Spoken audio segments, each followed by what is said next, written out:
What would you do here? Watch to find out how this plays out.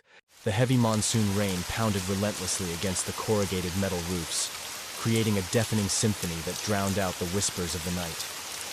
The narrow, winding alleyways of old Dhaka were slick with mud and strewn with discarded market remnants, their pungent aroma mingling with the scent of fresh rain.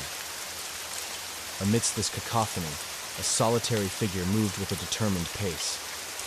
A young woman, her sari clinging to her like a second skin, weaved through the labyrinthine streets with practiced ease.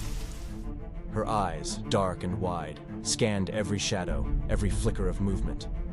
She clutched a small, worn notebook to her chest, its pages filled with hastily scrawled notes and sketches. Raima was an investigative journalist, and tonight, she was on the brink of a breakthrough. For months, she had been tracing the web of corruption that entangled some of the city's most powerful figures. The notebook held the key to unraveling it all. Suddenly, a noise, barely audible over the rain, made her pause. The sound of footsteps, deliberate and menacing, echoed from the darkness behind her. Heart pounding, Raima quickened her pace, turning a corner and slipping into a narrow doorway. She pressed her back against the cold, damp wall, her breath coming in shallow gasps. The footsteps grew louder, closer.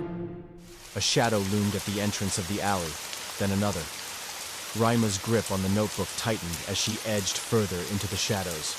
Just as she thought she had evaded her pursuers, a hand shot out, grabbing her wrist with iron strength. She gasped, dropping the notebook. It fell into a puddle, the ink beginning to bleed. She looked up to see a pair of cold, calculating eyes staring back at her. "You're coming with us," the man hissed. I cannot believe how that ended.